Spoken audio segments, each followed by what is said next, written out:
Mexican, Spanish, and Filipino Catholicism is extremely gory and extremely sexy. Is this on? Is this on?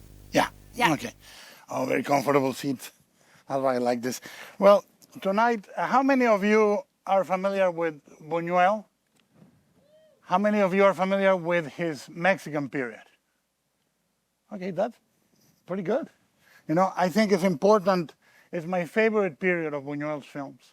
And when I was offered to do this year's classes, I said, I want to do this because I think I generally have an affinity between Buñuel and Hitchcock in my mind in many ways because they made some of their best and some of their most personal under an industrial studio system, you know?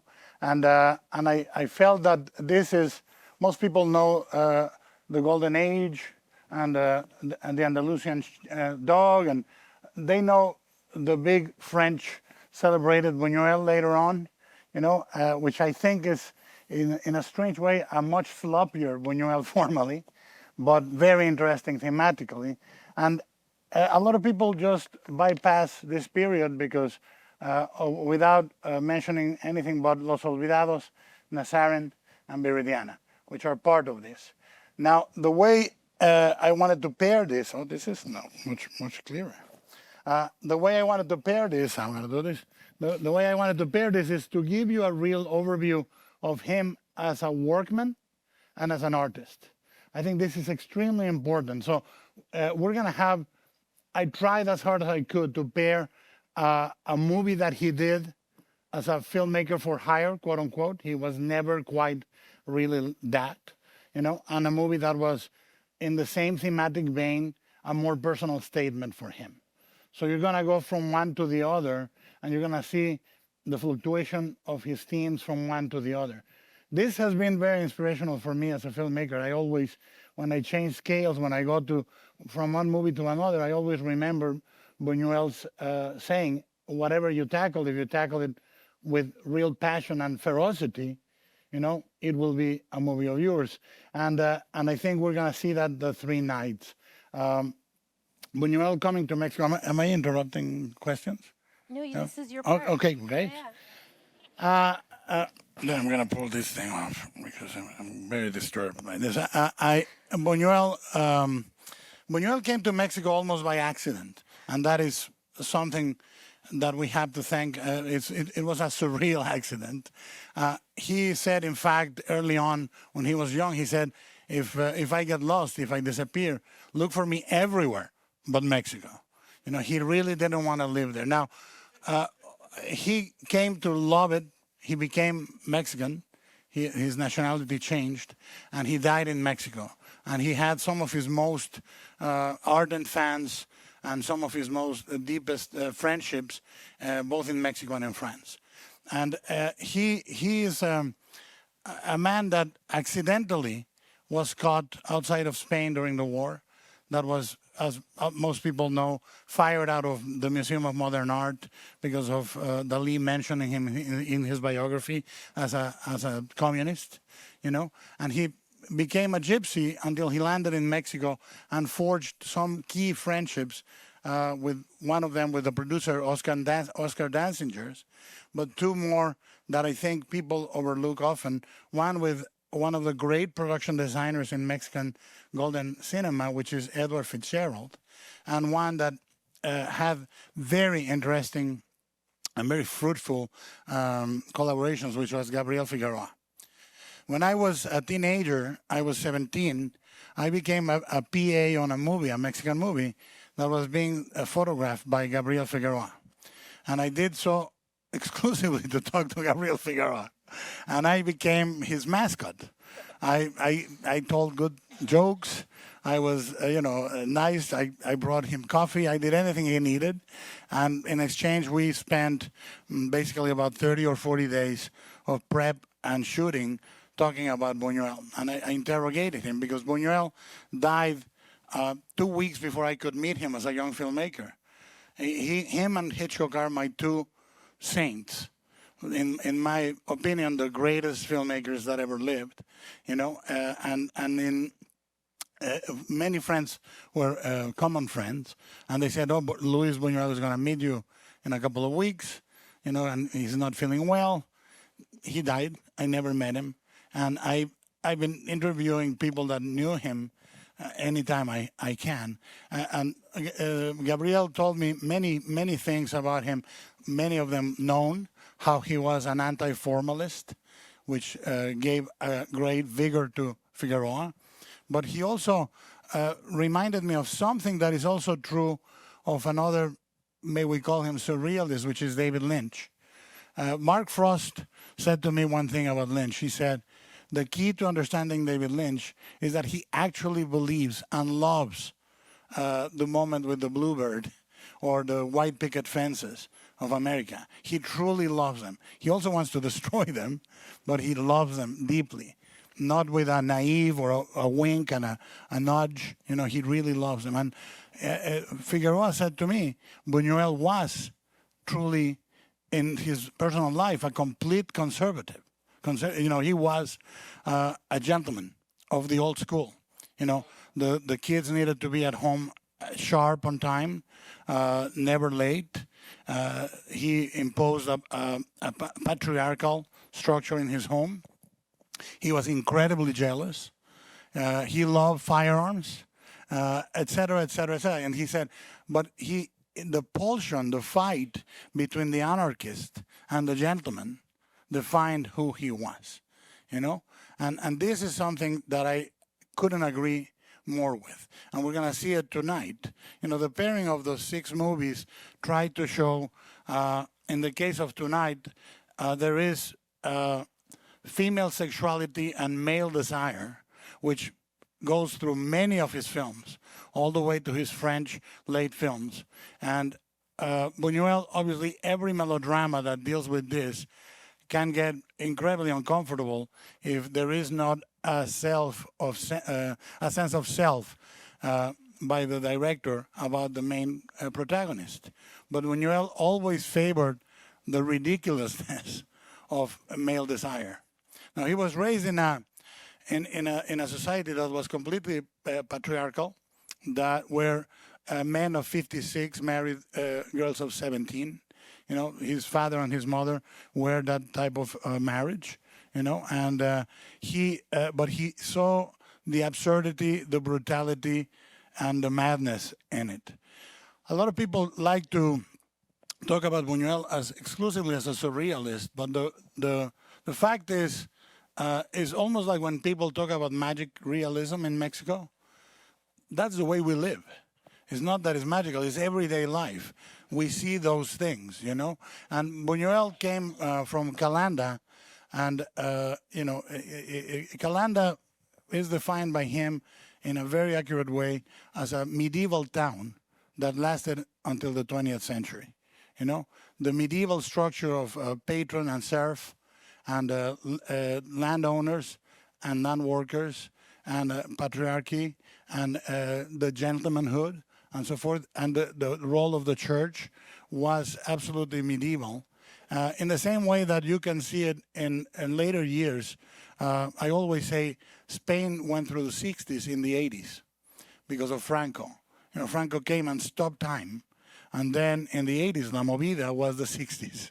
They had their High Street and their free love and the whole liberation many years later. In the same way, Calanda had stopped time, and it was still medieval when Buñuel was born. And this is a structure that informs his characters. You're going to see the first of the 2 movies is, I regret to say to you, I don't share this opinion, by the way.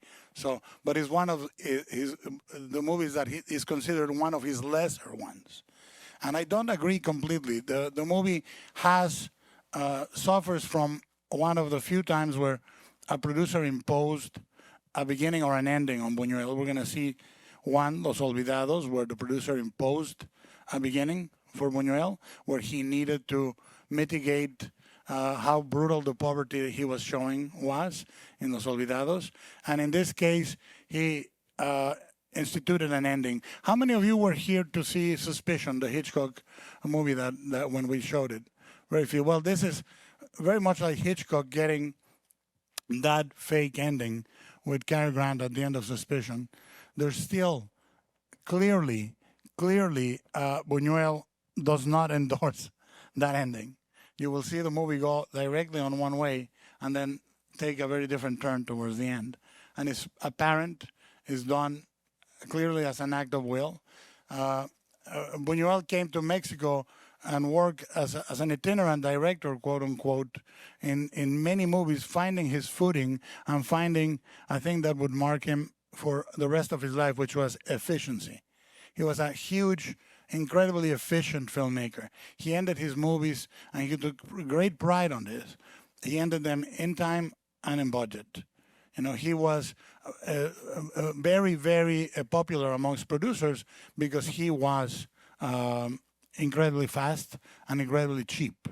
You know, and then within those parameters, him delivering on time and on budget, he could basically do most of the time whatever he wanted, as long as the movie recuperated. One of the two movies we're going to see tonight was a complete failure. And it's not the first one. So, you know, the second one, which is probably my favorite Buñuel of all times, you know, was a complete failure with reviewers and at the box office. And it was laughed out of many theaters. The audience laughed out throughout the movie, not in a good way. And it lasted very little. It only lasted enough because of the protagonist, Arturo de Córdoba, who was very prestigious. But tonight's film has, there is a dynasty like the Barrymores in Mexico, which are the Soler brothers. These are brothers that had an academy of theater. They were incredibly influential in the new generations of actors, and we get to see in the movies we're going to see throughout the 6 days, so the 3 days, the 6 movies, we're going to see a couple of them on the screen. But more important, Fernando, who is, in my opinion, perhaps one of the best actors that Mexico has ever had.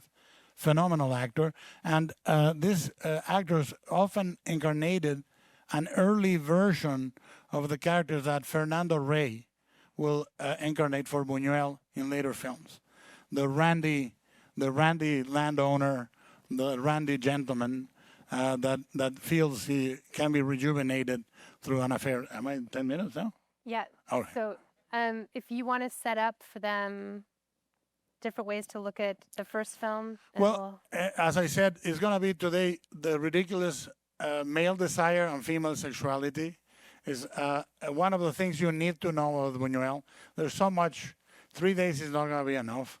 We could have milk and cookies for a week, but alas, one of the things you need to know, and it's apparent in the first movie, it is one of Buñuel's interests as a reader was one of his favorite writers was Jean-Henri Fabre, who was a famous entomologist of the late 19th, early 20th century, published in France and in Catalan and in Spain. It also happens to be one of my favorite because reading his books about insects and the way he talks about them, if you can imagine, he was the Richard Attenborough, he was the guy that took you behind the scenes as a kid and showed you the mating rituals of the spiders. He wrote one book exclusively about butterflies, another one about bees, and they were all incredibly intricate, detailed, and fascinating. And Buñuel, I think, juxtaposes or immediately imposes a very entomological view of human characters in his films. And it becomes apparent in all his films how he favors and loves insects. But Susana has one of the most, perhaps unsubtle, but very evident, very declared moments like that. This was a movie that starred, as I said, one of the most prestigious actors in Mexican cinema, and one of the hottest young actresses, Rosita Quintana, who was not originally from Mexico, but became a massive star during the golden era of Mexican cinema. And you have to remember that this is just a brief context. We'll talk about surrealism and debunk some stuff in the middle, in the 30 minutes in the middle, but transport your mind at a moment in which Mexican film was incredibly important in the world cinema landscape. From the war, the civil war in Spain, to the 50s, 52, 53, so Mexico had the biggest hold on the Spanish-speaking market, including Spain. Our movies were consumed everywhere in Latin America and Spain and abroad. The cinema chains were huge, so these movies played commercially in a massive way. So Buñuel was part of an industry that was fully functional. This is not the decadent 60s and 70s, the beginning of the new era of Mexican cinema in the 70s. This is the moment where cinema was at its most powerful. And this is the same year that Buñuel is going to shoot Los Olvidados in. So this is how fast he was. You know, most filmmakers now, you know, you go 1 or 2 years between movies, 3 years between movies. This is the same year he produces what most people regard as his absolute masterpiece. He made this and that. So enjoy it. I'm going to. I love it. And we'll talk about it, and you can tell me why did you program this or why in the middle. So see you in the middle, guys. Thank you. Well, a lot of the themes and images that you're going to see in the next 2 days, are already there, and many of you that know Buñuel well can identify them. But the main thing that he has that transpires, even although the melodrama points one way, is Buñuel despises, hates those that live in a world of concept. Professors, priests, people of good conscience, Catholics that are not in touch with the material world, and he hates them viciously, and he admires those that are a force, those that are simply are. You know, I think Buñuel and Hitchcock differ in many, many things, exactly in the ones in which they are similar. The fascination with the female figure in Buñuel comes with a sense of power and mystery that he understands as a man he simply cannot encompass or understand. You know, he doesn't put any of those figures in a pedestal. You know, I think that there are two ways to marginalize gender: to debase or to put in a pedestal, to admire. To say perfection or complete imperfection are two ways to destroy the complexity of a personality. And Buñuel simply, I think that at a formative stage in his life, he discovered two mysteries that as a young kid he could not understand or explain. One was sex, and the other one was death. You know, and they came to him very much at the same time. And these are things that he sees as forces beyond control. You know, a life force and a destructive force wrapped into one. Something that is very telling is when Buñuel was in his 70s, they said, what is the greatest advantage of being old? And he says that I'm not driven by sex anymore, you know? And I think that is very telling of the man, but very telling of his view of the world. This idea, you will see later.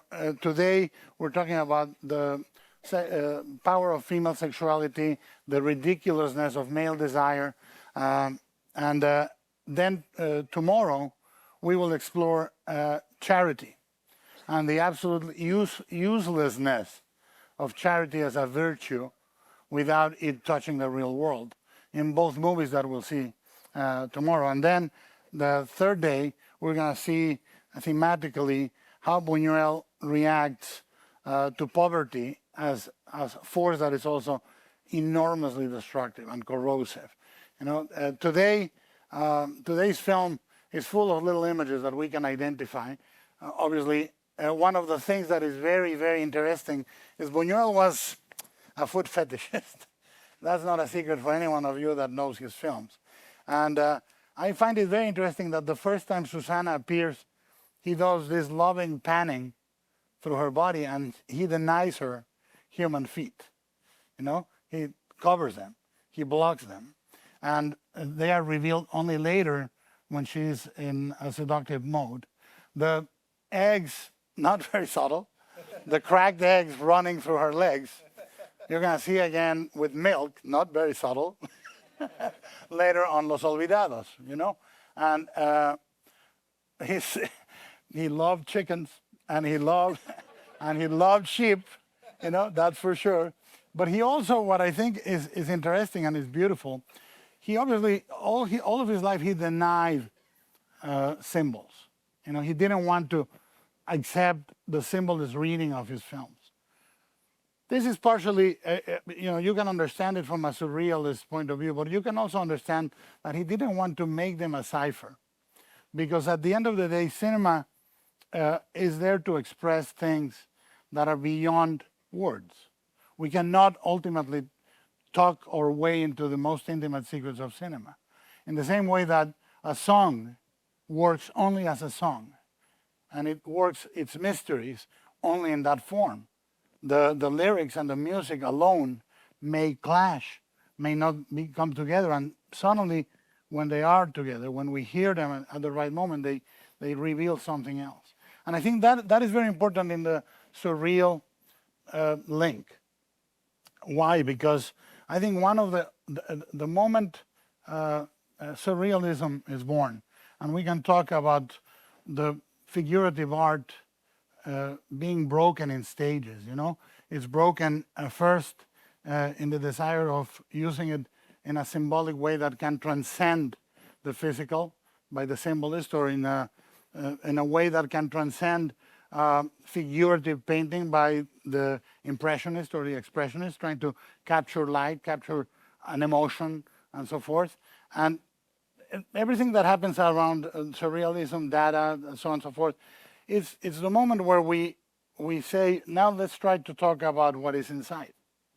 Not the symbols that are used in a church, in a religious and mythological way, but the symbols that reveal who we are, and those have to flow. That's one of the things, that they have to flow. And surrealism is birthed in a moment that is fortuitously also sort of the birth of cinema, which is finally the artistic form that can most resemble dreams. So a lot of Buñuel's logic and use of symbols came from a visceral point of view, and from a man that, as I said, came from a country where things made no sense, and traveled to another country where things made even less sense. From the European, first world, Anglo-Saxon point of view, it's impossible to imagine Mexico as one lives it as a Mexican. And Buñuel found empathy in these places. For example, in Los Olvidados, he was heavily criticized because in one of the poorest houses, there was this beautiful brass bed. And he said, well, that's exactly what we saw. But it was a surreal touch or not. Buñuel, I think, starts ciphering his own images through animals. For example, there's a famous anecdote about him traveling with his father by foot throughout one of his enormous haciendas. Buñuel's father was incredibly wealthy. His family before his father was wealthy, but his father traded in arms, and he had a very prominent business in Cuba. For example, you saw the mother praying, and with the servants. That's what the mother of Buñuel would do every night while his father was traveling to Cuba. And Buñuel said, my father's journeys were as dangerous in my mother's mind as man landing in the moon, because he was gone for days or weeks without any notion of when he would return. Well, when the father returned and gave Buñuel a gun, and they walked the haciendas, there was an image that Buñuel claims was his first full visceral existential understanding of death, which was a rotting donkey in the middle of the field being eaten by 3 vultures, and he understood immediately that death was real, that it was beyond anything sacred, any ritualistic church procedures. He started to feel that sexuality and death went beyond the mysteries that could be explained by the mere ciphering of symbols by the church. And I think when he becomes a surrealist, he's one of the most savage surrealists. And he remains savage. He is, as I said, one of the few truly untamed filmmakers ever. He remains untamed. Ken Russell was untamed his whole life, but he didn't have as plentiful a career. And now and then you find filmmakers who never, ever betray their most intimate essence. And Buñuel was like that. He peppers notions in the movie that I find very interesting. Of course, he denies the symbols, but Susanna and the old man, in the biblical sense, that's a symbol that is perfectly adept at the center of the movie, at the core of the movie. And the movie is co-written with Rodolfo Usigli, who is a very famous Mexican writer of theater, dramaturgy. He wrote the dialogue while Buñuel structured the almost perfect melodrama. He is taking also a sub-genre in Mexico, which is ranchero melodrama, which exists, Soler, for those of you familiar with Mexican cinema, starred in two of the most perfect, absolutely gut-wrenching melodramas that to this day I just twirl and toss and turn in my chair. One called The Black Sheep, and the other one, You Shall Not Desire Your Son's Wife. Tremendous. And it was the same. Soler was the old man, and Pedro Infante was the young son. Everybody in my generation wanted to be Pedro Infante or El Santo. I wanted to be El Santo. But the interesting thing is he takes this melodrama and little by little he subverts it. And I think there is a moment, a key moment, right before he goes to the imposed finale, that is straight out of the Marquis de Sade. The moment where you see the gleeful abandon in which the saintly matron is beating the shit out of Susanna with that, because it's a force she cannot understand or comprehend.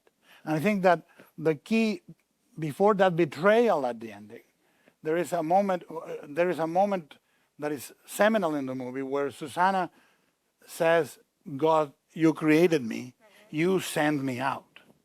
And the real bastard in the movie is God, because he does release that force that none of the other characters understand. As I said, the characters that do not dwell with experience. They are not people of the world. They are people of knowledge and pretension. If you are familiar with Buñuel, you can see Don Lope perfectly reflected in Fernando Soler. Again, a guy that says one thing, but his nature and his impulses and compulsions are another, Or the son who is very eager to study insects that destroy the harvest and so forth, but knows nothing of the world. I think that it's important also to know that in the ranchero melodrama, everything needs to end well, but the patriarchal figure never is exposed the way it is exposed here. The mechanisms of desire, you can go through the entirety of Mexican cinema, and except for the really adult movies, La Mujer del Puerto, for example, which was a huge exception, there are only a handful, really a handful, of movies that will dare to take sexuality and desire to the point in which Buñuel took it in Susanna. So that in and of itself, we're talking about 1950, was incredibly daring. If you think of Hitchcock, of all of Hitchcock, you understand that Hitchcock had no real knowledge of carnality, because in his entire work, there is never a place of real sexual danger as repeatedly and as willfully as Buñuel does, for example, in Susanna. So you have mapped through some of the themes that we were talking about of melodrama, the cranking of it, the subverting, the forced ending that... It's pretty obvious. Pretty obvious, and at the same time, it allowed him to not be censored, right? Because they were like, oh, harmony. Yeah. She's punished. It's a moral tale. Yeah. you wanted to, set up a little bit more for the next screening, but then also as the days go on, talking about the influences and generation of the 27. Yeah, the generation of 27 is extremely important because Buñuel coincides with Dalí and García Lorca in the residence for students in Madrid, and they basically fuse into one entity for a little bit, and then they are torn apart. They are profoundly in love with each other in some intellectual way, in an existential way. They all are going to become forces of change. Dalí is going to be basically a traitor. There's no better way to represent it, to anything that was sacred back then in that student dorm.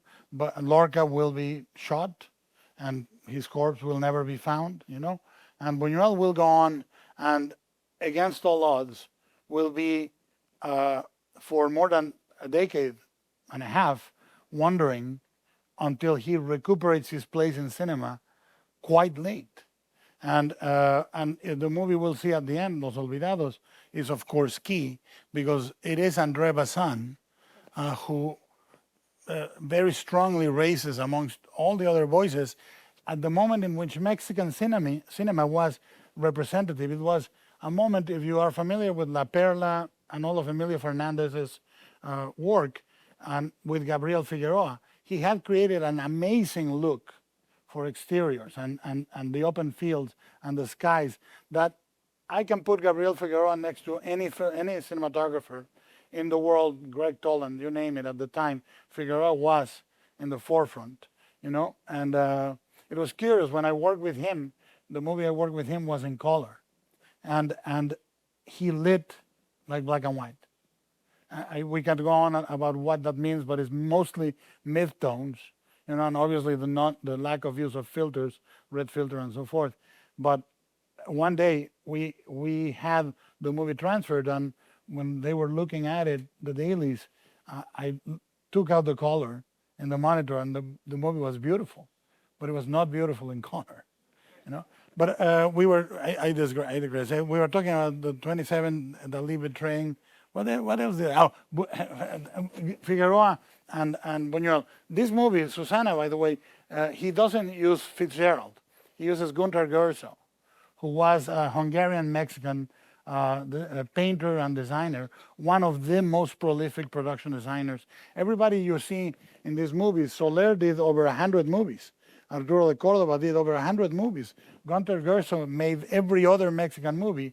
And in the words of many intellectuals of the time, Gerso probably was the best living Mexican painter, in canvas. And he was a guy with a great dramatic eye for design on incredibly low budgets. If you're familiar with the rest of Mexican cinema, he did horror, he did science fiction, he did melodrama, he did everything. But the partnership with Figueroa is interesting, and we come now to L formally, and then we'll talk thematically. But formally is incredibly important because with Fitzgerald and Figueroa, Buñuel acquires his most solid, strong, formally amazing work. As I said, I think he becomes, he says that when he became efficient shooting in Mexico, he said, it's a damn virtue I wish I had not acquired. I think that when he goes to France and he gets all the money, all the support, and all the freedom, he misses the structure. His movies, most of the movies are, in many ways, they are too free. I do believe that art needs the restriction of reality to exist, especially cinema. But we can talk more about that. When he works with Figueroa, the marriage is perfect because, as I said, Bazin says, the formalism of Figueroa and Emilio Fernandez, which turns everything into a postcard or a painting, is permeated by Buñuel's desire to bring reality or irreality to it. Buñuel acts as a filter to Figueroa's painterly impulses, but Figueroa's black and white and mid-tones and compositions are absolutely amazing. And Fitzgerald, I think, designs his best sets for Buñuel. So the movie that we're going to see formally is, for me, part of the best and most beautiful formally Buñuel. My favorite Buñuel. I think Buñuel had the ambivalence with the patriarchal, sexualized, sort of ridiculous, buffoonish figure that he finds in Galdós, or he finds in a movie like Susana. And in this case, in Arturo de Córdoba, who is one of my most admired actors in Mexican cinema, he finds someone that he can put more of that ambivalence more openly. Why? Because he said, perhaps El, the movie we're about to see, is the movie in which I reflect myself the most. Buñuel was known to be outrageously jealous of his wife. She wrote a biography that you can take or not with a grain of salt that is called A Woman Without a Piano, and she relates the stories of Buñuel being an incredible controlling father, an incredibly controlling husband. But he based it on many things. The main character, Nell, he based it also on a neighbor, a police officer, that was that way with his wife. He was paranoically jealous, and he would leave in the morning, stay around the block, come in 2 hours later, knock on the door, and put another voice and said, "Open the door. Your husband is gone. You can let me in. I know you want me." And the wife never opened, but the guy kept coming back. Now the guy had a gun, and Buñuel said this in an interview and feared for the rest of the next couple of years. He feared that the officer would show up at his door and shoot him. Buñuel, by the way, with guns, when he arrived to Mexico, when he first arrived to Mexico, he saw how abundant those guns were. You saw Soler with the gun by his side. 50s, guys walked with the gun in his side. When I was a teenager in Mexico, my father I would say, "I'm going to go to a party," and he said, "Don't forget your gun." I'm just telling you, we are very different. But the character of the Córdoba is also based on the husband of his most beloved sister, Conchita, who was his favorite, and he was madly in love with her intellect and her strength. And the husband was jealous to a point where he was crazy, and he hallucinated that one day he had seen Buñuel in Madrid making faces and sticking his tongue out in the street to him. And he went to his house to get a gun, and nothing happened because the family convinced the husband that Buñuel was not in Madrid, that he was traveling. But the movie, you're going to see a lot of things that if you read or when we discuss tomorrow, there are many, many details of Buñuel's life. This is what I'm trying to do, is show you two different versions of each of the thematic ideas in each of the pairings. But what you're going to be is, I think, superb. It's quite fine to laugh, actually, because it is a mad portrait of a paranoid man, And the movie was received rather harshly in its festival tours until Bazin, and to the point where I think Jean Cocteau said, who had defended Buñuel in the past, said Buñuel had committed suicide, artistic suicide with El. And Bazin said quite the opposite. He's really good. And then finally, the moment this movie started to be rescuing was with a very unlikely ally, which was Lacan, who started to show the movie as a perfect study in paranoia, because there's nothing worse for a paranoiac than to be right, And what we're going to see is a perfect study of that. Pay great attention to the ending, and we'll talk about why that ending is so important, I guess, tomorrow. Do we have any other questions? No, you covered all of what we were going to talk let's watch about. the movie. Let's have fun. So, just, a show of hands, how many people were here last night? Amazing. Okay, so here's a recap. You still want to do the recap? Well, no. Okay. No, what we talked about yesterday, some of the themes we're going to see today. Then, if you noticed yesterday, we were speaking about how one way to reduce a character or a gender is to put it on a pedestal or in a cellar, and that then gave way to the second movie, which precisely shows that happening with the character of Arturo de Cordova.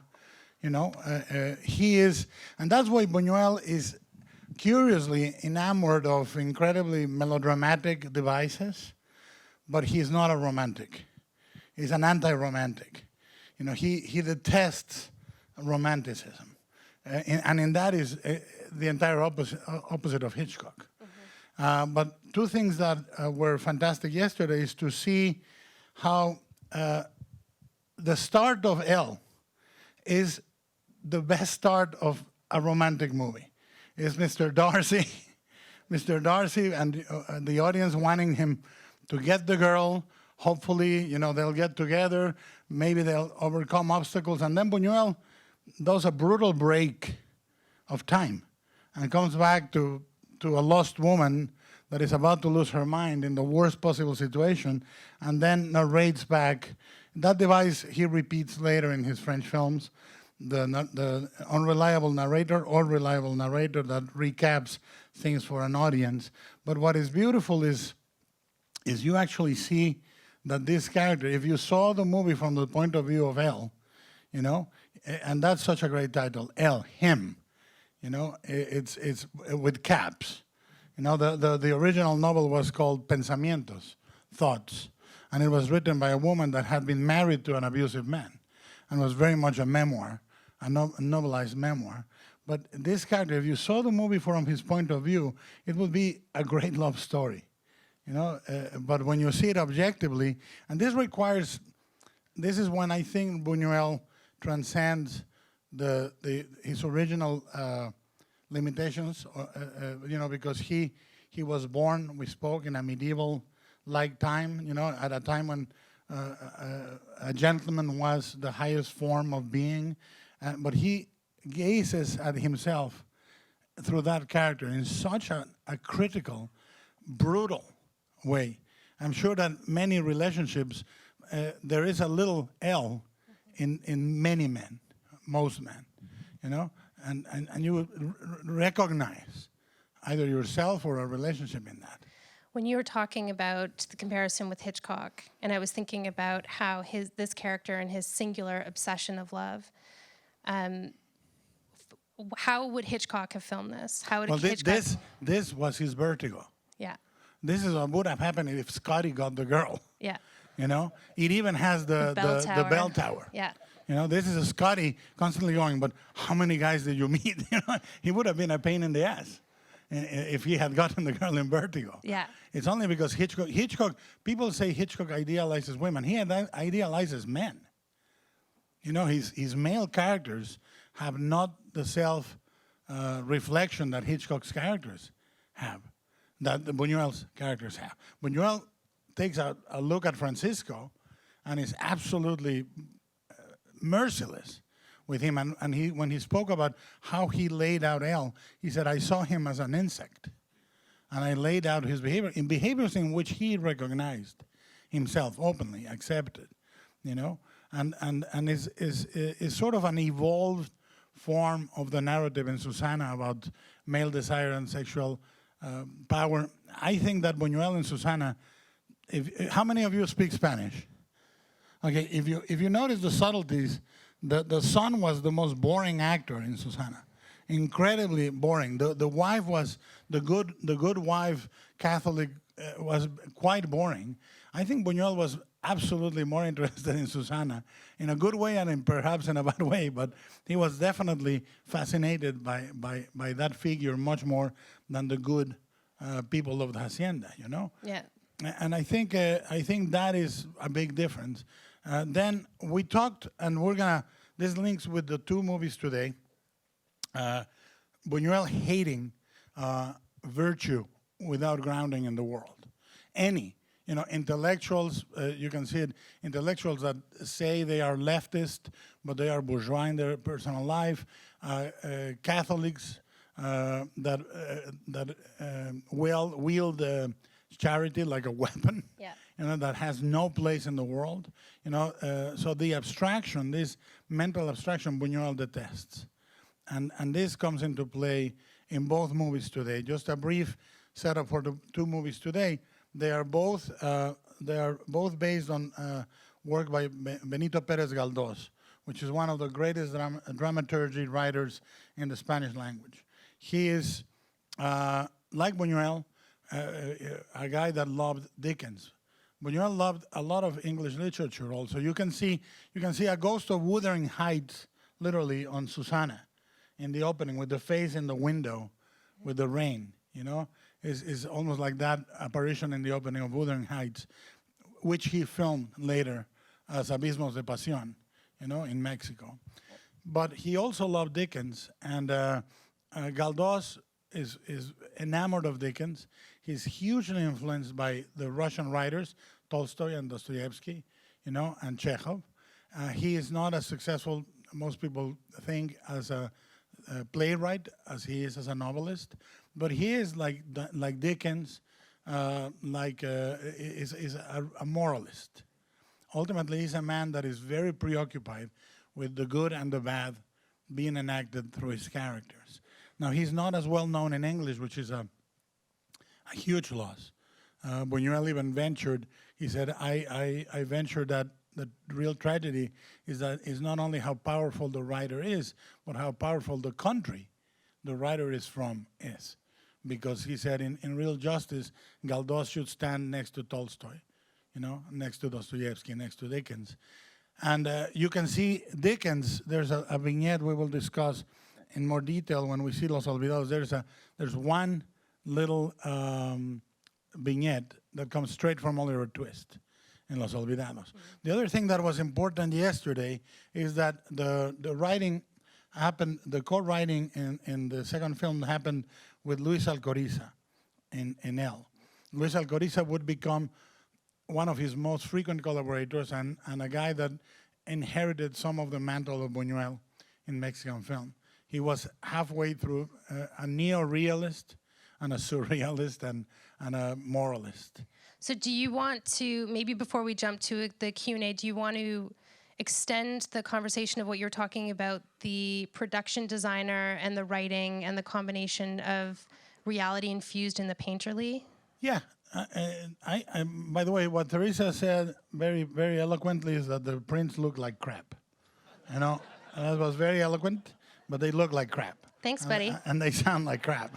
So we got to get better prints, and we got to restore these movies because the cinematography is astounding, and I think we are going to personally. Yeah. We're vowing. We're on a venture. We're on a venture. After last night, we're on a venture. We're going to make this become really great Blu-rays, if we can. But finishing with Galdós. Galdós was adapted by Buñuel 3 times. The third time was Tristana. The 2 movies we're going to see tonight, it's a pairing that, was not that hard because they were basically part of the same cycle of novels that Galdós wrote as a moral reflection about good, And he is as influenced as he would be by Tolstoy, as I said, as he would be by St. Thomas de Aquinas or St. Teresa of Jesus, really deep Catholic thinkers that pondered the good and the evil and the power of charity and so forth. And as a curiosity, Nazarin actually, if you read the novels, he appears in the novel that Viridiana is based on, So it's very fortunate that Raval plays both, 2 characters in the 2 movies. But formally, I hope we're going to see, yesterday's cinematography, when you see it in a good print, Figueroa cinematography had much richer blacks. Curiously enough, the print in terms of blacks and midtones was much better in Susanna, more contrasted, but it had deeper blacks. I hope the prints today do justice to the design of Fitzgerald and the cinematography of Figueroa. They are, I will repeat it. Everybody knows this anecdote, but I'll repeat it. Figueroa told it to me with great humor, but there was a moment in Nazarin when they were collaborating where he did a perfect composition with the Toluca mountains in the distance with a street going down, winding down with the row of houses in a perfect diagonal. He spent a good time, and then Buñuel came in, he looked through, and he says, "That's nice, but let's shoot it this other way." And he turned the camera 180 degrees towards something that looked horrible. And he said, "This is reality. I don't want a postcard. We're going to shoot this." And the movies I think they are nevertheless, because of Fitzgerald and Figueroa, incredibly polished formally. As I said, Buñuel was not a formalist. You saw yesterday, the opening is pure cinema, the washing of the feet, but is very much percussive. I think Buñuel was a very good editor. He was a very good editor, and he practiced editing other people's films quite often. When he was in service in America prior to coming to Mexico, and when he was working for the Republicans in supervising films that were being made for Spain. So his main virtue, I think, Buñuel, is rhythmic, and the construction of great images within the frame, but it's rhythmic. And you saw it yesterday, that scene is so beautifully punctuated by the feet, by the washing, by this moment of contact, very uncomfortable between the choir boy and the priest, and then the panning over the feet and the return of the panning to her feet, and later how he takes those shoes and locks them in a closet, But the beauty of the formalism of Buñuel is that even when it sort of becomes much more loose in the later years, it still is quite perfect in editing and rhythm. So he's very good at keeping us interested, unlike me. So let's open up to hear some questions or some thoughts that the audience might have about the two films that we saw last night. We have about 10 minutes for... Although we had an event that was more surreal than any Buñuel last night.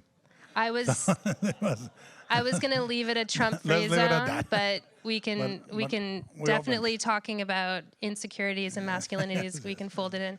And virtue. So if you could put your hand up, and we'll get the microphone to you. Again, we have probably time for a few questions. Sir, how did Buñuel's movies affect you personally as a writer, as a director? Well, I truly want to remain only interested in what I want to tell. I do. The one that has, I think all of them have these strange moments that are, I would hope, Buñuelian. But the one where I explicitly make a point of it is in Devil's Backbone, where the character of the professor is this high-minded, incredibly transcendental thinker, but he's impotent, and he's unable to do anything in the real world. So that's a very Buñuelian character. If you notice, that happens with the characters yesterday, and in both movies, the patriarch played by Soler is not very subtly disassembling his rifle as Susana is cleaning the windows, and he cleans the rifle in a not very subtle way, up and down and so forth. And then Francisco, his gun doesn't quite fire. His gun has blanks, or is missing a couple of bullets, or he doesn't use it, and the possible conception of a son happens off screen. When we meet the kid at the end, and Buñuel will use guns and knives in a very Freudian way often. At the same that he will use fabric as a substitute for the virginity, very famously in That Obscure Object of Desire, but you will see it come back. You'll see legs and liquids come back, a lot of feet, But none of those things are what makes me want to be, I don't want to imitate him or Hitchcock. I just really admire that type of character, and I took it with in Devil's Backbone, but the influence is more being who you are in any size of budget, or do not change who you are. Industrially, that's why I admire him so much. Yeah. I was wondering, because yesterday you mentioned how Buñuel kind of benefited from the restrictions of reality, and it seemed to really hit a note with you. So I was wondering if you could elaborate on why you think that what examples he has in his works and how it relates to you, and examples in your works that that shows true. Thank you. Well, I mean, take a while. For example, the movie Elle yesterday. Hitchcock would shoot a movie in 10, 12 weeks normally, more sometimes. I shoot a movie, if I'm lucky, in 12 weeks. That's super fast for me. I've shot movies in 137 days. You know, I'm really slow at that. Buñuel shot Elle in 3 weeks. So the entire movie, all the locations, 3 weeks, you know, during Holy Week. So that is incredibly efficient. That is, so when you wonder about his craft and you think of Hitchcock, oh, well, Hitchcock did that so much more elegantly. Yeah, but Hitchcock probably had 1 day for a crane moving, you know, through the party in Notorious. So, and Buñuel in 1 day he would do 5 minutes of film, you know. So that permeates that. I think that what happened is I think Buñuel learned to distill the moments he needed to really focus on. I'm sure he dedicated a lot of the time to the opening ceremony of the washing of the feet, for example, but it is incredibly important for the character because he does not meet his wife through her face. It's extremely important that he meets not the woman, but the symbol of his sexual, whatever gets him going, you know, is what he meets. He meets the shoes, and the shoes play in the movie 2, 3 times. He's not enamored of the woman. He doesn't know the woman. He is incapable of knowing that she's a complex character. He says, I love you because of your purity and your, and she goes like, what? You know, that's me? That's how you see me? But that's how he sees her as those shoes. And he sees her as whatever mother, virgin, whore he wants to imagine that day. So Buñuel presents us that character, and he knows how to use that. Personally, how does that influence me? Well, I'm very slow, but I'm most of the time, 99% of the time, I finish under budget and on time. You know, I think it's important to, when I shoot, I have meat and gravy in my list of shots, and I shoot all the meat, and if I can, I do the gravy. But you know, he's just an inspirational man because he's undomesticated, you know. But that's how I think is important for him. When he gets all the money and all the time, I think he's a guy that benefited from his entire career and his entire artistic growth from dialogue. When he meets Garcia Lorca and Dalí at the Residencia, he was a really rough guy when he met them. He was he was very physical. He loved punching people. He was a boxer, you know. He was a very brutish. There are jokes of how primitive the Aragonese people are in Spain. One of them is an inspector comes to a bank and says, this bank was robbed by an Aragonese. He says, how do you know it? Because there's a hole to go in and a hole to get out. Because they are so stubborn, you know? So Buñuel was quite the brute, you know? And when he meets Garcia Lorca, he falls in love with ideas, and he benefits from that dialogue. And the dialogue with Dalí, you know, the delicate nature of Dalí. Then they explored the coffee shops of Madrid, like Café Gijón, where Galdós used to go. And they talked for hours. One of the things that Barbachano Ponce, who produced Nazarene, and I produced a movie for him for $5,000 called Doña Herlinda and her son, you know, and he told me the stories, and he said, Buñuel, most of his intellectual activity was in a coffee shop. He would spend 4, 5, 6 hours in a coffee shop with friends arguing about one particular dogma of Catholic on the Catholic Church. And he was very good friends with Jesuit priests and so forth. So that dialogue is the same dialogue he has with reality, with budget and constraints of time. I think when he doesn't have that, he truly can go and ramble a little in some of the French films, you know. So I think I don't even know what you asked me. that's one But last question. you brought us back to introducing the next film when you're talking about. Why are you laughing? It's Nazaret, true. Nazaret. Yeah, you're bringing it back to the theme and talking about charity, what it looks like when it's sincere, what it looks like when it's a virtue. Well, I think that it's not about sincerity. Buñuel actually puts no value in sincerity. I think Buñuel does have an incredibly entomological view of the world. He says the world is a predatorial world. It's a world where things eat things that are smaller than them. And and you are no good to this world if you're not willing to get into the fight. If you are just an intellectual that thinks but does not act, he has no regard for you. I think Galdós filtered through Buñuel is one thing. Galdós, when you read him, he's part of the naturalism movement, like Zola, whom he admired. He brought naturalism to Spain. I think Buñuel imposes a more severe view of the world. He famously constantly uses the track of the drums of Calenda in his films. These drums are, even yesterday in L, when he's at the staircase, hitting with that stick again and again and again, that's very much the Calenda drums, which were the drums that in every holy season, people would go out on the streets, some of them with tunics, black and white tunics covering their heads, and every sort of drum. The entire town would bang the drums all night, as loud as they could, until the bone in their hands and their knuckles would show through, and the blood stained the drums. And those drums were them calling Jesus to come back from the dead, So there's that. The vision of Buñuel about Catholic faith has a very, very interesting joint with erotic abandon and death.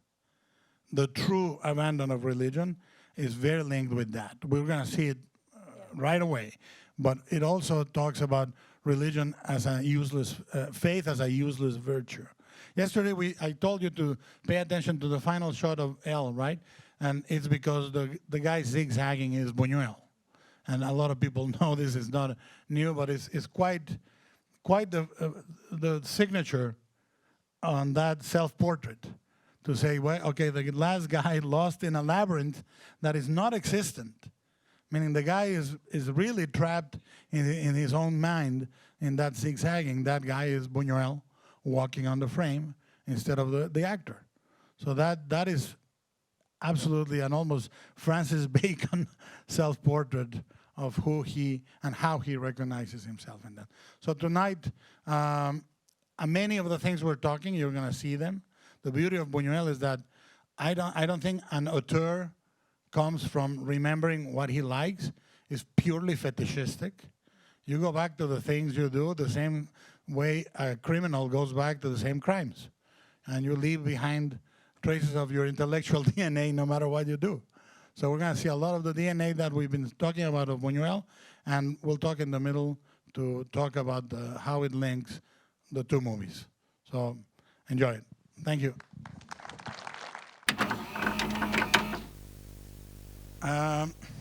Let's start. Yeah. You want me to start? Yeah. So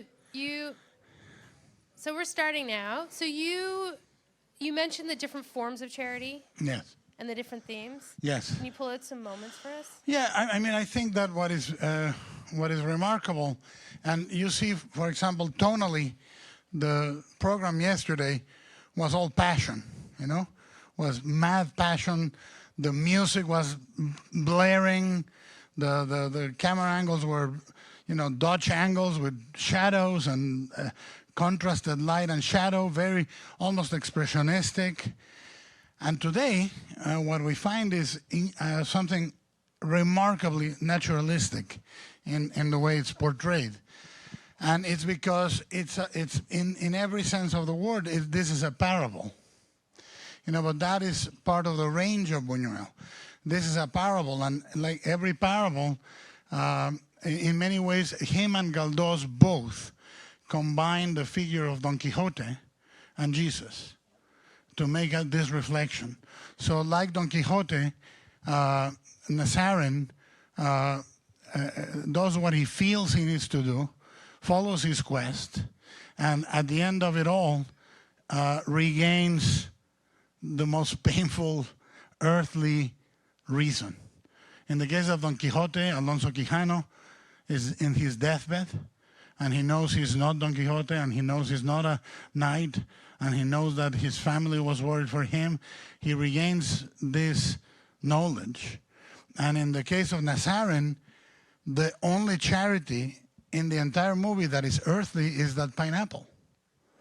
It's the only real act of charity that is done without any pride, that is done completely genuine. There is no exchange of passion or fervor, no mistaken identity for the emotions. It's not a sexual attraction, it's not a sublimation. And what is so moving about that ending, if you see it again, it really brings chills to your spine, because it's so beautiful the moment when he rejects it. Yeah. And he said, and then he understands, he finally understands. And he accepts it with, for the first time in the whole movie, real humility. You know? Because all his other humility was the most sublimated form of arrogance.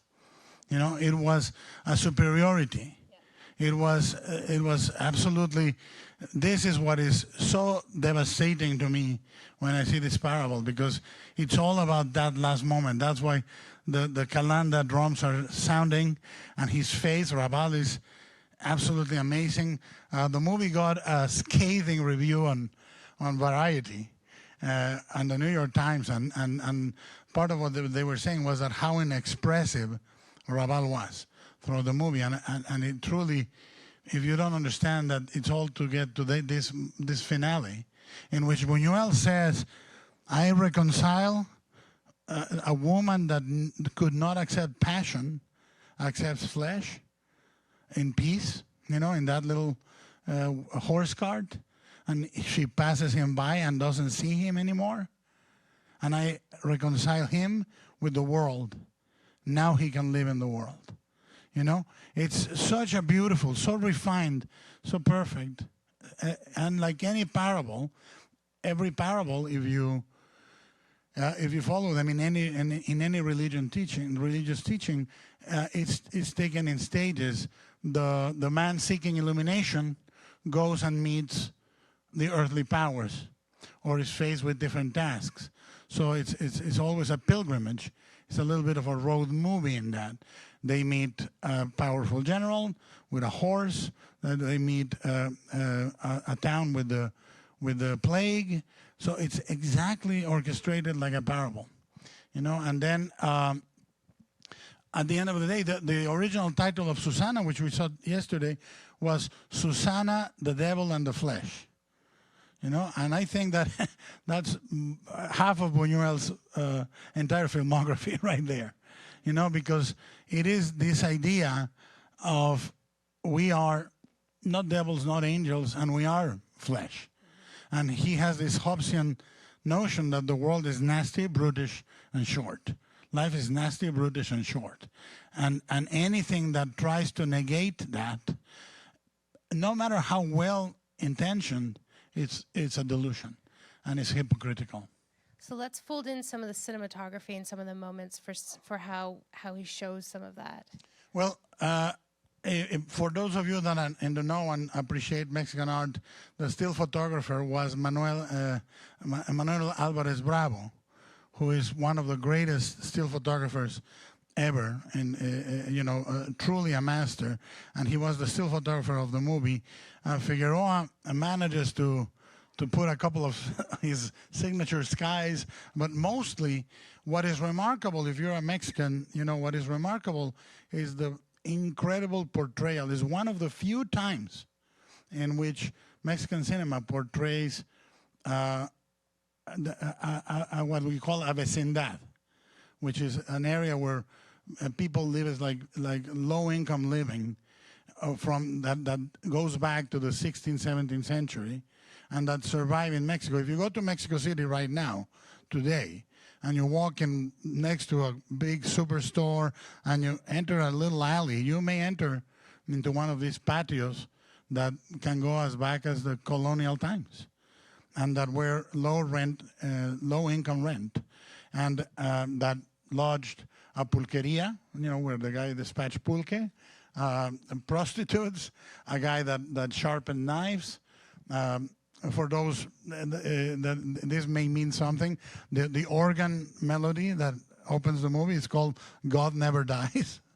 It's a very famous song that you can hear in downtown Mexico right now. But the way he portrays it, the design, now in our 21st century sophistication, maybe we notice that the set of the upper part of the vecindad, his quarters are they look a little bit like a set, but the bottom is absolutely flawless.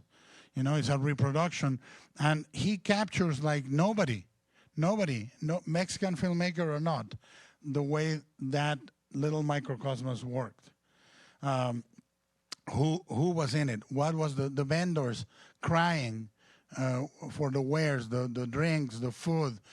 He captures a Mexico that Mexican cinema back then was too proud to portray.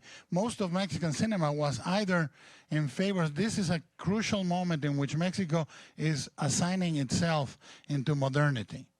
So everything was about Mexico being a modern metropolis with highways, with skyscrapers, with big cars. And Buñuel says, no, there's another side of Mexico, a Mexico that he portrays accurately. And Figueroa, this is a really good print, and you can appreciate much more, the way he handles the chiaroscuro, the midtones of the grays. It's truly a beautiful photography, cinematography. And Buñuel, the art direction is incredibly well cared for. Every detail is well observed.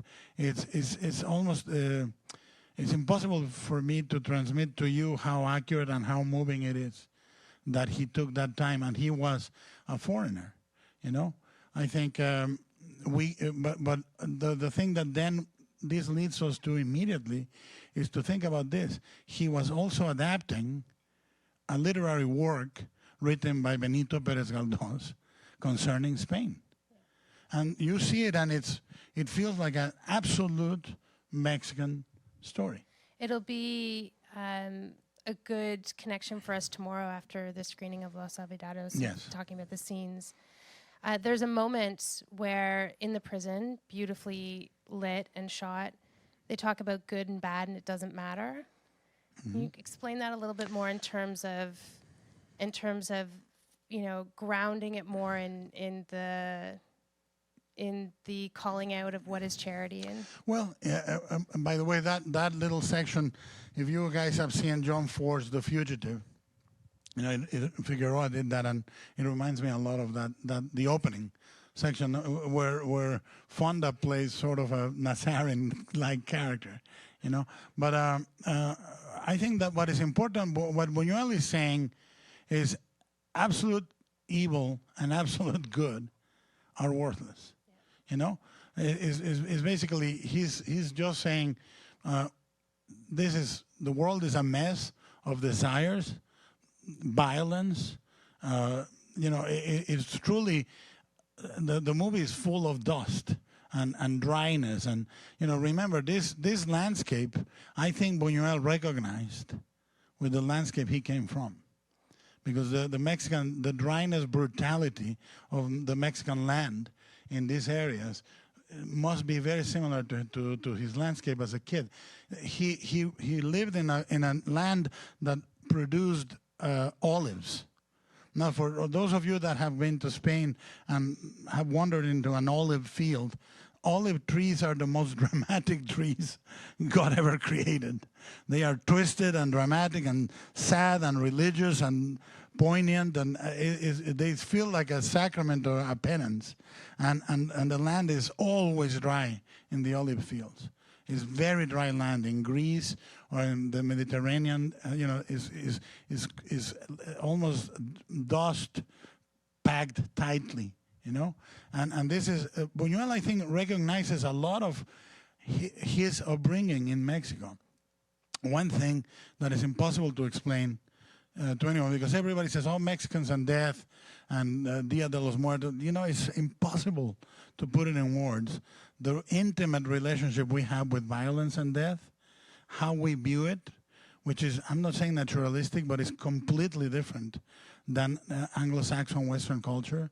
In the same way that it's impossible for a Japanese to truly transmit the notion of wabi-sabi, you know, the notion of the beauty of the decay to a Westerner. It's impossible for us to transmit it, but Buñuel found that kinship.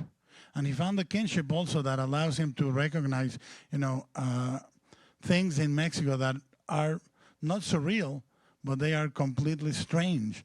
The dwarf character, which is fantastic. You know, everybody was saying, "Oh, that's so surreal." It's not. I mean, this would be a very normal character in a little town in Mexico. You know. So you mentioned that last night with the two films that they, you know, bypassed the censors, and that they were considered moral stories. You talked a little bit about some critics panning or some critics liking this film. But what did the audience think? You're saying that it's reflecting a lot of the scenes that are not normally told. Well, Buñuel was not. I think Buñuel is today still not understood. Unlike Hitchcock, which is almost a brand, or Disney, or I mean, Buñuel people have a lot of. He's an incredibly. He's an incredibly uneasy filmmaker to approach and love. Like he must have. It's a gruff filmmaker. He doesn't give a shit about what you think. Yeah. And like, there you go. And he says that in every turn, in right? Every interview, he's like, no fucks. Whatever, like, you know. Don't care. Why do you do films? It's a disgrace. You know? But that you feel that in his movies. He does not care. Yeah. He doesn't want to cuddle you. He doesn't want to send you home feeling good. Yeah. The world is nice. He doesn't want you to go home and repent. He doesn't care. Yeah. He just does, like, you know. Of course, he's a fan of the parable because of the Bible, but also because of the Marquis de Sade. Yep. Because the Marquis de Sade wrote parables about the brutality of the world and about the flesh and so forth. So these two movies were not the exception. This is a movie that was praised as an incredibly pious movie, and then it was decried as a complete blasphemy. Yeah. You know, so exactly within the week, you know, within the week, this movie was elevated and hated the next day. No, wait. Now, this is important because one of the schools that is close to a precursor of the surrealists for me is the Symbolists. And amongst them, there's a famous one called Felician Robes. And amongst them, there's a disciple of him called Julio Ruelas in Mexico, who was basically or Mexican Felician Robes. And he has one of his most famous drawings in ink, pen and ink, is called a profane pietà. And it's a beautiful scene of the Virgin Mary at the feet of crucified Jesus. And it looks absolutely like a perfect religious picture that would be in an 80-year-old Catholic lady's piano. But if you look carefully, Christ has an erection, and the Virgin Mary is being bitten by an asp on her right breast, and the angel of death flies behind the cross. He's taking Jesus. He died. So Ruela said, I want to create a perfect pietà, but I want to also provoke the fact that if you don't read it carefully, and I think this is the type of cinema that I admire, and in this is the things I try to do. I try to do the most absurd premises with the most absolute devotion in the movies I make. You know, and if you cannot see past the absurd premise, so be it. I don't care. But what Buñuel does with these parables is telling you the spiritual without the world has no meaning. You know, the world, the devil, the world, and the flesh and virtue need each other. An Eastern thinker would tell you yin and yang, end of discussion. A Western thinker, no. Because our entire society is based on repression, you know, and on blocking areas that are completely natural, you know. So that is what I find fascinating about this film and about the film that follows. The film that follows This was produced by Barbachano Ponce, who was a Mexican producer that I got to meet and know quite well, and it was done inexpensively, but it was very misunderstood. When Buñuel was making films in Mexico, a bad movie is called a churro, because it's made inexpensively, fast, and it has no nutritional value. I don't know. I personally like churros. But they're delicious. So, as you may see, But they started to say, now we don't have churros, we have buñuelos. Because buñuelo is a different type of quick, very sugary dessert, like confection. And they used to call them buñuelos. And Buñuel was not well understood by some of obviously the audience. We saw Elle was a complete failure, blah, blah, blah. Festivals started to reevaluate him, mostly in Italy and in France. Yeah. He was hated in Spain after Viridiana, of course, and before Viridiana, and it took Franco to die for Buñuel to be reevaluated openly. Viridiana, again, famously, one single print survived in Spain, after they sent it and they destroyed it, But how were they received? Well, I think in Mexico, again, he was surrounded by intellectuals that did understand him. Octavio Paz was one of them. Emilio Carballido, who writes the dialogue for this movie. Now, if you speak Spanish, the dialogue is so good. It's so good. He cannot say coño because censors would destroy the movie, but so he says puño. But other than that, the ear for colloquial dialogue, for that era, the era he's portraying, which is not the era it was made in, is turn of the century. This is around the revolutionary time in Mexico. So it's the war is brewing in the background. But his ear for dialogue, fantastic. Carballido, another intellectual, loves him. Gunter Gerso, the painter. Figueroa. Figueroa was a very controversial figure, but an incredibly important figure intellectually and artistically. He was controversial to our generation because he was also the man that closed the unions. So no more new directors could come in. And it kept the unions closed for decades. So our generations, we were doing films illegally. We were doing them outside the unions, and we were punishable by law, actually. So we were doing movies completely under that menace. My generation almost saw Mexican film exterminated officially. They burned the Cinematheque on purpose and so on and so forth. But at any rate, I digress like every time. This is an important moment to connect the two movies. I think that Viridiana is very different to Nazarin. But thematically, the fact that we talked about what we talked today, what we talked yesterday, you're going to start seeing those strands pay off.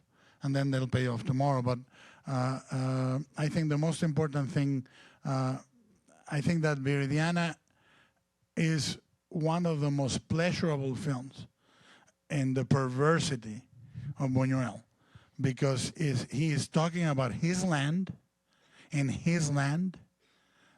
This is not him understanding and absorbing Mexico to translate it so beautifully in Nazarin with the help of Fitzgerald and Figueroa. This is him talking about his very origins with a precision and a brutality that will come back later in Tristana, but that is one of the most delightful. If you love Buñuel, if you love his tough love, you're going to love Viridiana. And if not, we'll talk tomorrow. Yeah. So let's watch the film. Thank you, guys.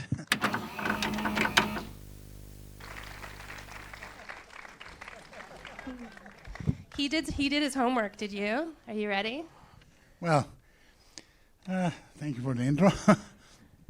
I think that one of the things I wanted to start with, especially for you guys that have been with the 3 screenings, is that the reason I chose this about a year ago, or perhaps a little longer, and we looked for the prints, and all of that is because I think that Buñuel is a filmmaker that it's still not easy to discuss with other film lovers and cinephiles. He's not forgotten quite, but he had such an accidental career. If you compare it with someone like Hitchcock, who had a very, sort of linear ascent.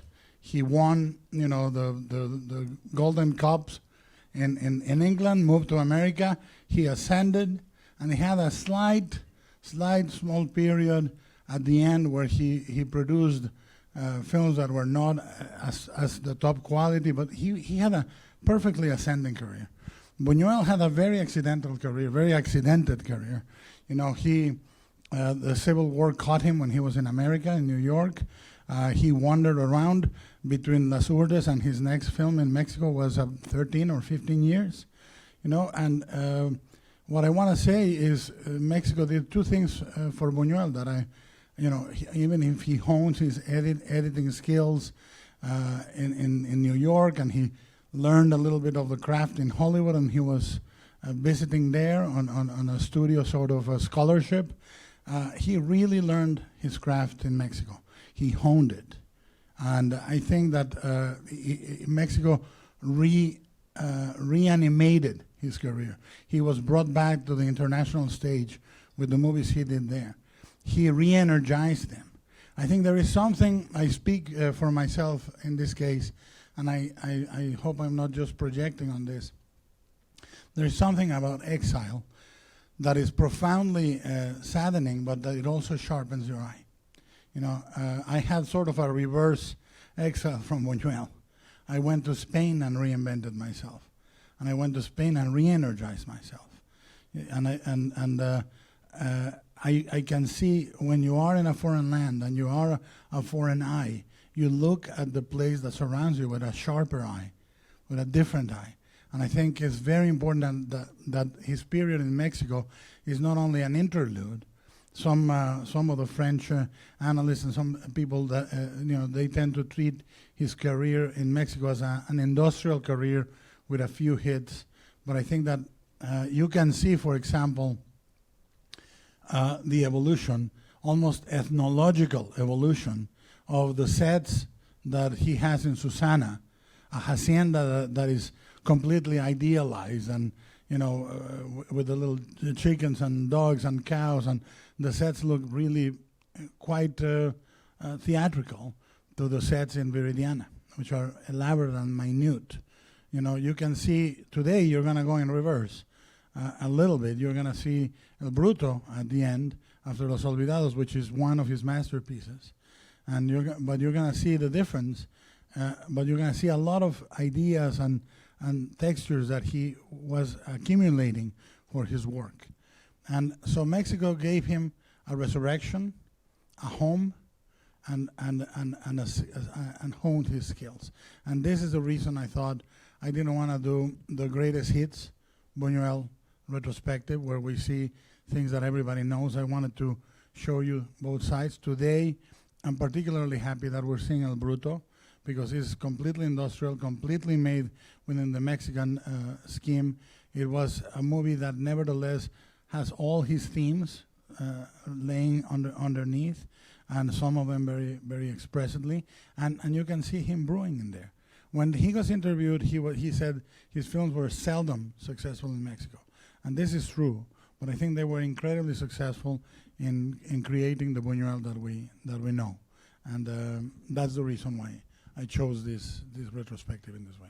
You spoke about some of the themes that you wanted to pull together from the last 2 days, and thinking about how it would be a payoff in Viridiana. Well, a lot of them we're going to go when I try to riff on the things I annotated for today. But the idea, Buñuel, and this comes to the final idea, which is the social idea. Buñuel never again, after his Mexican period, will have as thoughtful and meditative a pair of films as Viridiana and Nazarene. Never again. Curiously enough, as he liberates himself from sex, it tends to be the thing that he speaks the most about in his films. That, and then ferocious political anarchy, And I think that is very interesting that he's, in my opinion, the two films that we saw yesterday are I wouldn't say the most mature, but they are truly, truly the deepest in the sense of him being a completely lapsed Catholic or an atheist. But, you know, I say it as a lapsed, very, very lapsed Catholic. Once a Catholic, always a Catholic. You cannot take it out. You cannot just leave it behind. You can rationalize it, but the operating mechanism, the clockwork was broken at a very early age, you know? So it cannot function. The time is wrong every 10 hours or so. You know, I think that with Buñuel is the same. And this is a moment in which he, as a man and as an artist, questions things. One of the things that yesterday you asked me, and I failed to point out because of my ramblings, is that the craft, if you guys notice or watch it again, compared to some of the craft in the movies we saw before, the craft in Viridiana is exquisite, formally exquisite. The camera work, his dollies, you know, the only rough moment is the moment where somebody throws a cat onto the mouse from the edge of the screen, you know. But other than that, it's highly polished with one of the most sublime, well-orchestrated, beautiful pieces of filmmaking, which is the dinner of the mendicants, you know, the Last Supper. It's absolutely fantastic the way he stages, carries, the rhythm he gives it is one of the greatest set pieces in cinema history, and it's formally incredibly polished, you know. So I failed to do that yesterday, but today we're going to come to the last of his notions or themes, as I wanted to call them, which is the idea of poverty and class. You know, Buñuel was born, as we spoke, in a medieval, stunted medieval town, but he understands that the social order destroys not only the servants but the masters, both. But he particularly wants to show what poverty does. For him, poverty is like a virus. He is the anti-neorealist in that way. You know, he's neorealism with giant fangs, you know, and a pair of balls the size of Nebraska. You know, he's truly brutal, and he's brutal with it's very hard for us in our times to we need to take a time machine and go to his times to understand how brave he is politically. Viridiana yesterday, to do that movie in the time of Franco, in the Spain of Franco, is absolutely, it would be someone going to Hitler's Germany and doing an anti-Nazi piece, you know. It is truly, he went in, encouraged by Carlos Saura. Saura talks about how him and Buñuel were riding around in 1960, through the fields, and Buñuel came out and said, stop the car, stop the car. He got out on an olive field and started to cry. It was a huge return for him. And we can talk about the tribulations that happened during the shoot and how hard it was to make the movie. The fact that he brought real mendicants into the movie out of the street is very well known, that the main one, the one that dances with the veil and the corset, was truly had a very low IQ. He had severe mental problems. He carried some feces in his clothes into the set, you know, and sprayed them around. But this is not neorealism trying to beautify or dignify. He's ferocious. He doesn't dignify the rich, and he doesn't dignify the poor. He's absolutely a misanthropic beast.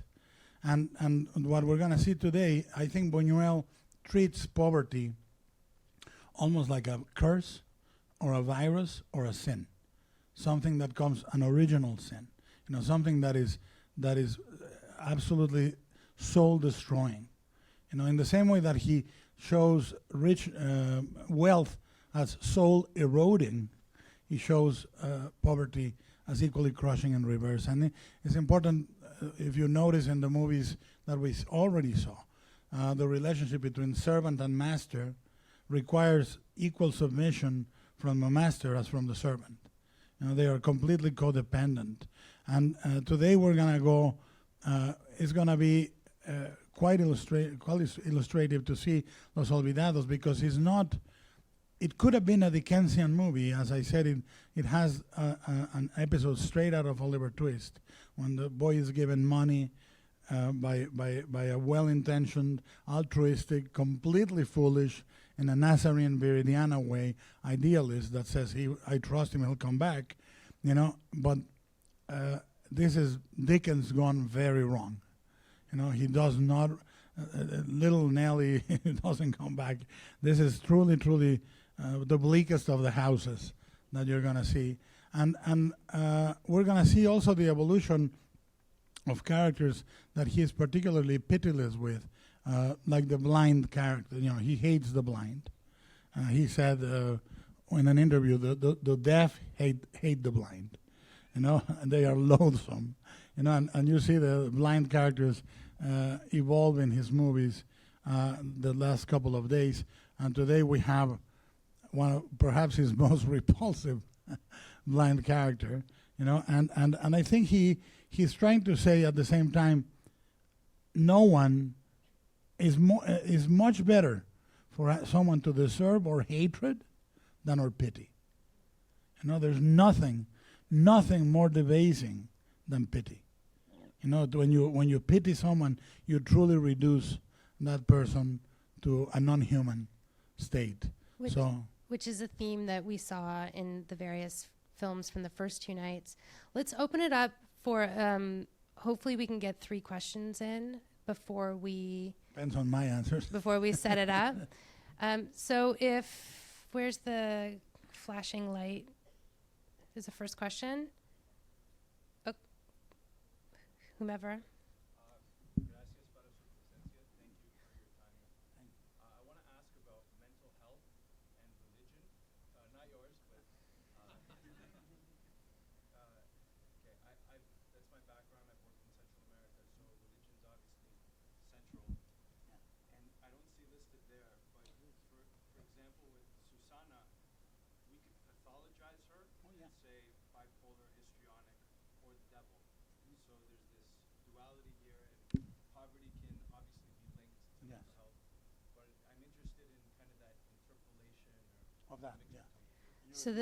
So the question was about the connection between mental health and religion, the pathology that could take place, and used Susanna and is interested in you speaking about that. Well, I think Buñuel is very interested in the spirituality of man and the morality of man and the behavior of man, and he doesn't abstract himself from those.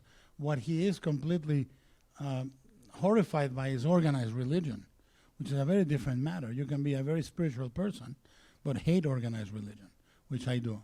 Because all it does is destroy. I think even in the surrealism, it started as a movement, and then, like the Beatles, they split. As soon as they got organized, they split. They hated each other. They went into camps, and I think it's extremely evident for him how the Western notion of Catholicism and the Spanish, which is very close to the Mexican, Mexican, Spanish, and Filipino Catholicism is extremely gory and extremely sexy. I don't want to offend anyone, but Jesus could have had receding bald pattern. He could have been a fat guy. Who knows what Jesus doesn't look like a shampoo commercial guy being crucified. But obviously the erotic element of making him a looker helps a lot of more people show up at the church. But what if he was a toothless, chubby, balding guy? Who would go to pray? A lot less people. A lot less people. So there is a sadomasochistic erotic element in Christianity, and that when you are imbued with it when you're a child, you sometimes your first nude flesh is in biblical stories, and God knows, at least for my generation, wherever there was nude flesh, you went whoop, it could be a bicycle commercial, National Geographic, you went whoop. And if it's the church, then it binds it with blood and suffering, and it's evident in Buñuel that he bound all of that, death, sex, and religion, together at the same time. You know, they occurred. The imprinting of all those things came very close to each other. So it was incredibly evident in Nazarene. You know, when that moment when the mother says, "You desire this man as a man," no, and she goes into paroxysm. She cannot reconcile the two sides. You know, because a lot of religion is a sugary substitute for real nutrition. You know, for real spirituality. It's the cupcakes of the spirituality. Yeah. You know, it comes prefabricated in a package, tells you how to use it. You know, you didn't make it, you don't know what's in it, but you eat it. So, you know, I think that it is extremely important to that he's aware of that, and he's aware that it's a shunt to impede and deviate sexuality. That's where the strength comes from, you know, because it's a substitution. It's an amazing sublimation, and it's a sublimation of psychoanalysis and confession. Confession is the sugary confection of psychoanalysis. They are both talking cures, and we know through psychoanalytical theory, when you expose the problem and you say you get rid of part of its weight. That's why confession works, and so on and so forth. We can go on, but certainly Buñuel does it. The thing about Buñuel is that he was a very deep thinker, and he made a lot of his thinking in bars. So that allowed him to take the time. A good martini can last you a lot of philosophy, you know. So, but it is there. It is there as an eroding influence in the people. You saw it yesterday. The banquet of the mendicants, which is absolutely fabulous, is completely the lack of piety, but the educated and religious language. Do not worry about us. We are all decent people. You know, says right during the rape. Don't worry, nothing will happen to you. The language of them is a pious language, and they talk the way they in diminutive. Un pedacito de pan. You know, they diminish. Is a very meek. The language of the meek that are not meek at all. You know, that's why no one will have ever a moment like that moment where the mendicant says. She says, "You'll have to be a little more humble." And he says, "Screw that, I'm going to leave, but give me a little money." He is completely humanistic, Buñuel. Buñuel knows that we are the best and the worst that could have happened to this planet. But that's all we have.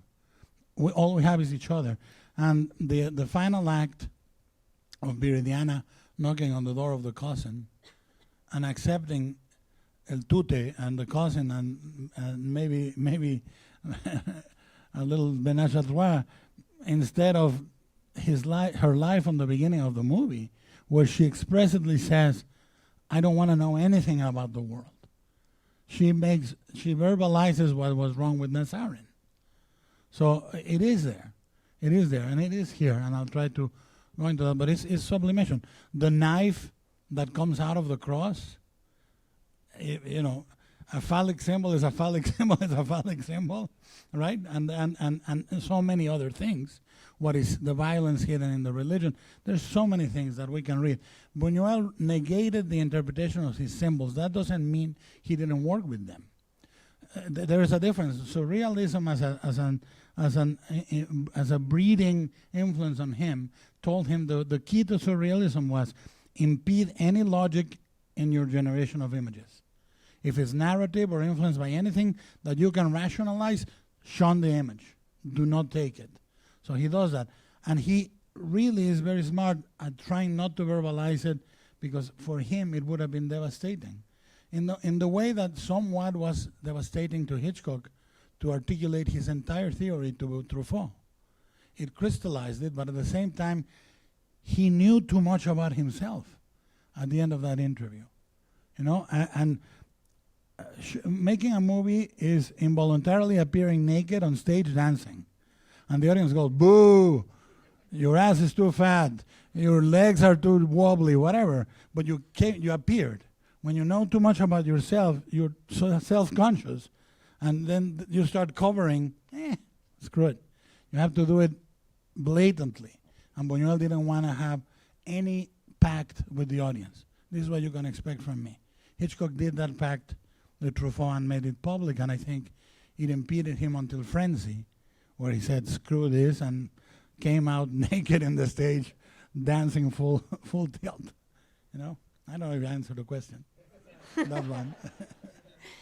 Okay, we're going to do one more question. Yep.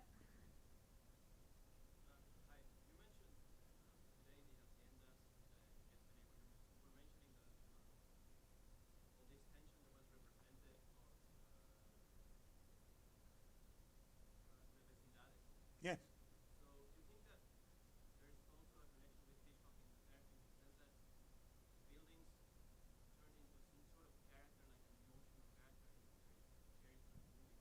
He's asking if the buildings become characters in Buñuel. I think that Buñuel, what he has, and is part in the board, and I wanted to talk about it, is Buñuel is fascinated by nature. Nature is the building that he's interested in. So many of his movies have the open fields, whether they are in a beautiful dry landscape or in the cityscape. But the movie where he goes curiously, where the building represents the psyche of the character, is El. Clearly, not only a character of him, but the character he inherited from his father and the father of his father before him. So he's inheriting three twisted designs in that mansion that are not his, but that were passed upon him, which is, it tells you where his psychological damage comes from, you know. But he normally doesn't use them as such. I don't think he normally is not that interested in that. He certainly is not interested in that in the Hacienda in Viridiana, except there are two moments that are interesting in both movies. And one is when in El, you have the immaculate house with these very cheap gaudy lines, you know, and then the servant goes into a place where all the crap is stored. And it's stinky and dusty, and you move one thing and things fall down. That's Arturo de Cordova's brain. And the same can be said about the attic in Viridiana, where the uncle was keeping sand and plaster. That was still, and where the magical cat appears. But it is a place that is representative of that in that instance. But it was not a constant. I think what we saw in these 6 days, the 3 days, felt like six. These 3 days is going to be useful as a lifeline. Whenever you see Buñuel, you'll see this strand, even the narrative strand of the narrator, which comes back again and again, and the model of the picaresque or the pilgrimage in some of his movies. You know, the pilgrimage of Nazarene is repeated later in La Via Láctea and so forth. So, you know, that's it. Should I introduce the movie? Yes. Oh, yeah. I told him it's like we talk beforehand, and then he just goes. Yeah. It's awesome. Well, and the movie we're going to see today caused huge problems in Mexico. The same Viridiana was assassinated, but survived. You know, Franco ordered all the material of Viridiana to be gathered and burned, and it was burned. But part of the producers, that was a group that Carlos Saura was very close by, took the main elements of Viridiana and went to a hacienda, made a hole, and buried them. So they stayed buried until Franco died. Silvia Pinal saved one copy and took it to Mexico. But she was forbidden to show the movie anywhere because the movie was not given a nationality by the Spanish office. So the movie came from nowhere and could not be rented or exhibited for over a decade. You know, Los Olvidados almost suffered that fate. You know, the movie that you're going to see, we're going to show both endings, right? Yep, we'll have one film, and then we're showing just the reel of an alternate ending. So you'll have, before the intermission, you'll They almost Susana the Los Olvidados, but they didn't. What it has is the prologue. The prologue that you're going to see was imposed by Oscar Danziger, who the movie, when it was shown in Mexico, the exact moment it was shown in Mexico, as I said, was a moment where it was a progressive Mexico with highways, blah, blah, blah, or the alternative was a sanitized, postcard-looking Mexico, as evidenced by El Indio Fernandez and Figueroa. You know, the most pristine, or heroic past, or glorious past, or heroic present. That was the alternatives that you had. You know, even in painting and so forth, it was all progressive. It was all incredibly constructive. Nobody looked. Muralism looked at poverty as a virtue of our land, or an instrument to rise against oppression. But there were values that were constructive within it. This was a slap on the face. This was absolutely. Buñuel was somewhat of an ethnological filmmaker. You know, when the first movie he made on his own, without Dali, was Las Urdes, The Land Without Breath. You know, and it's an incredible ethnological document that is incredibly cruel but incredibly real. You know, so when he came to this, you have to understand how brave he was, because he was working within a system and entirely on his own, obviously with his partners and so forth. He takes over the task of showing poverty the way no one in the country wanted it to be shown at all. You know, so this is incredible. As brave as Viridiana is, this is equally brave. Famously, the intellectuals, many of the intellectuals that supported him originally turned against him. He almost had his eyes gouged at the premiere.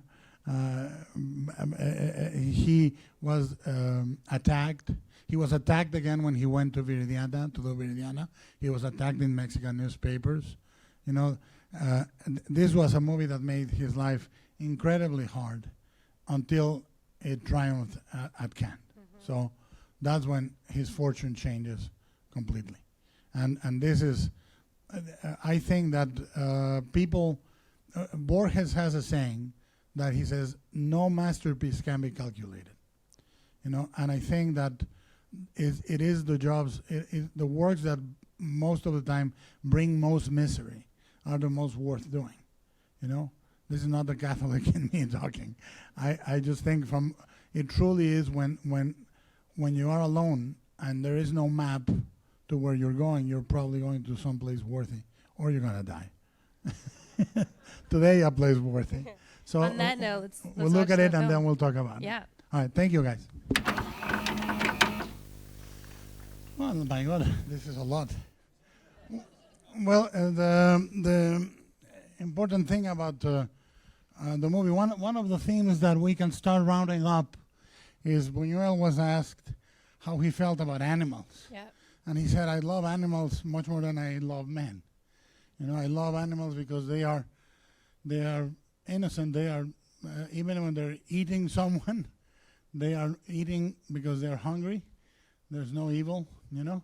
And I think that he uses them in his movies in other ways that you can spot, and that's in the whiteboard. Animals are also used in several ways. One is as witnesses, which is really eerie.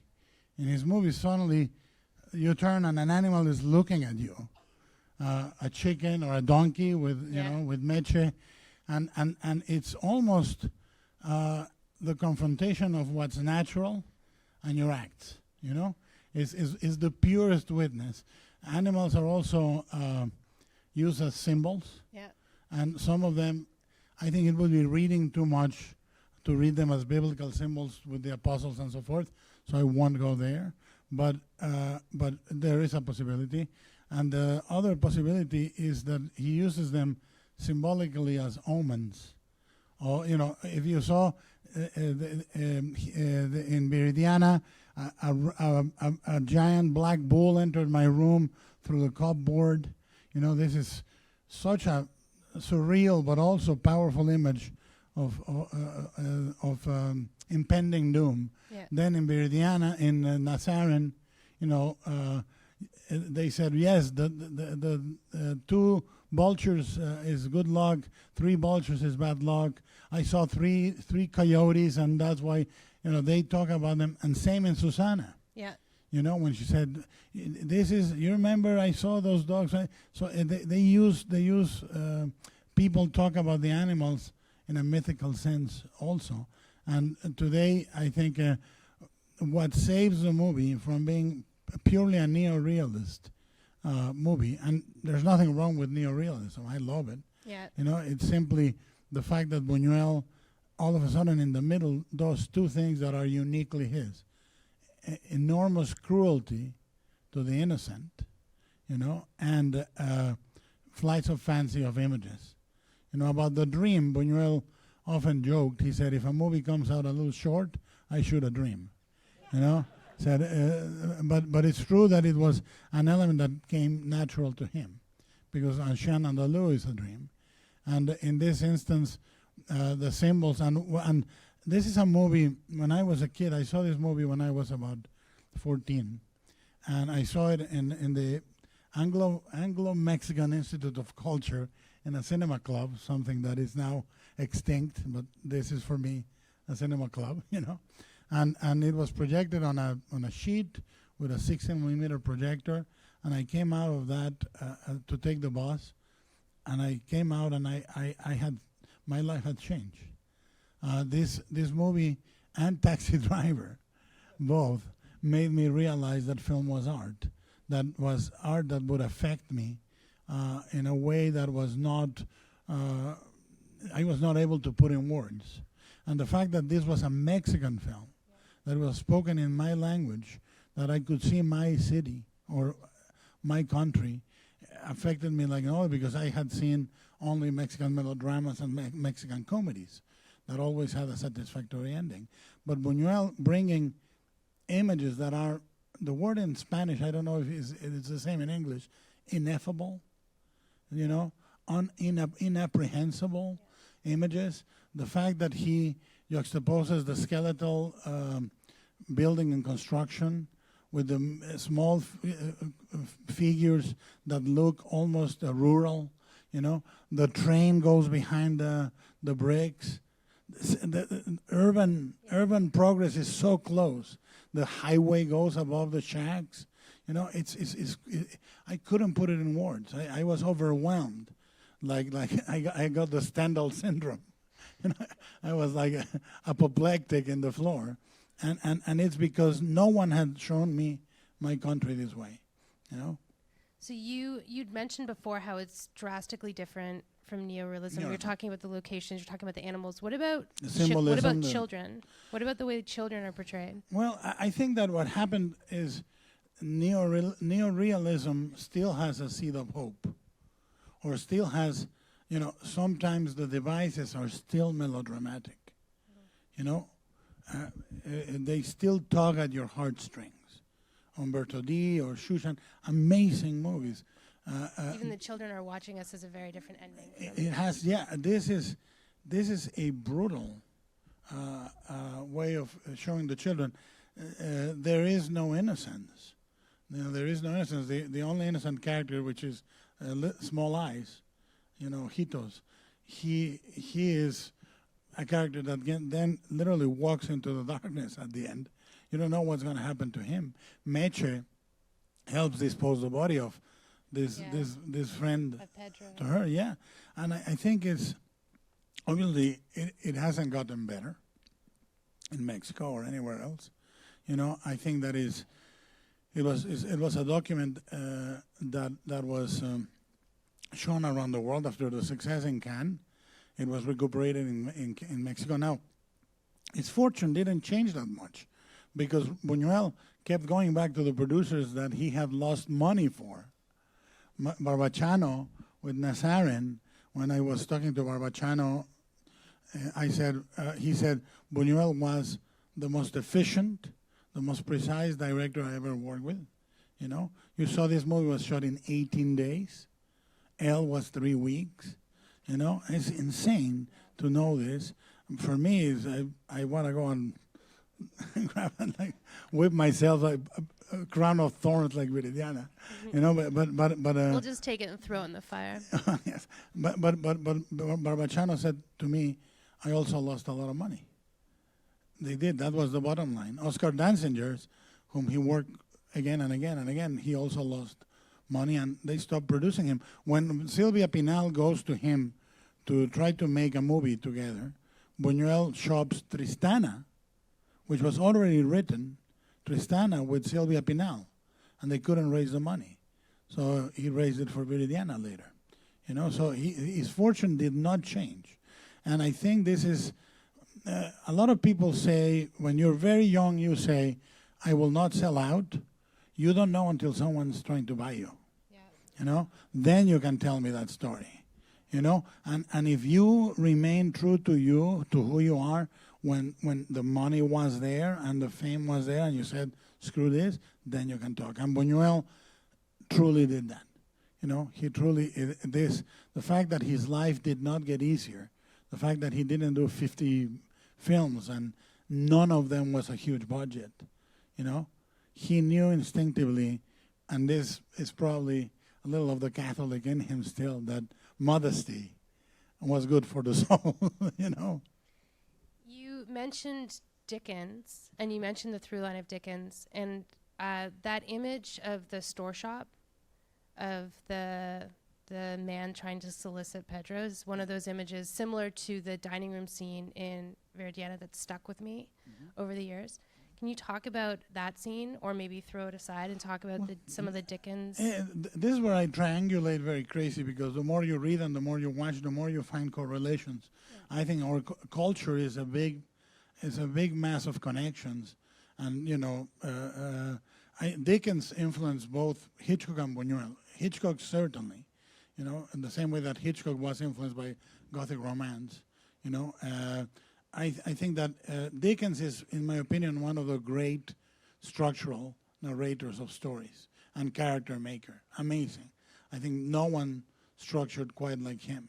You know, Thackeray made fun of Dickens, and kind of you can feel a little envy. Thackeray is much more dehumanized and brutal, but at the same time, his structures are somewhat Dickensian in here and there. I think that the scenes. The most Dickensian scene is the money, which is straight out of Oliver Twist. Here's the money, he goes out, you know, he stumbles on El Jaibo, and everything goes awry. But if it was Dickens, things would have, in the last 10 seconds, they would have turned, you know, and you would have gone, whew. You know, but what Buñuel has the moral fortitude to say, I'm going to tell a tale about an inescapable problem in an inescapable way. The same way that somebody said quite accurately, the Holocaust can never be encompassed, not by one movie or 10 movies or 100 movies, cannot be encompassed by the entirety of cinema, because it's something that is not, you cannot ever put the whole experience in one. You know, Buñuel knows the overwhelming size of this. So the difference is melodrama and drama, you know, is not only a tonal change. There are devices that are different. For example, Susanna is melodrama. And melodrama often relies on one thing being withheld, one piece of information. He's your lover, he's your father, she's your sister, whatever it is. One piece of information needs to be withheld, and the audience is, oh, tell him or tell her, end it all, you know? Yeah. And so melodrama is the torture of hope, you know? That is a great and drama is the torture of despair, you know? So it truly, and they have different dimensions because of that. So Buñuel, although he knows melodrama like nobody, we're going to see it in El Bruto, by the way.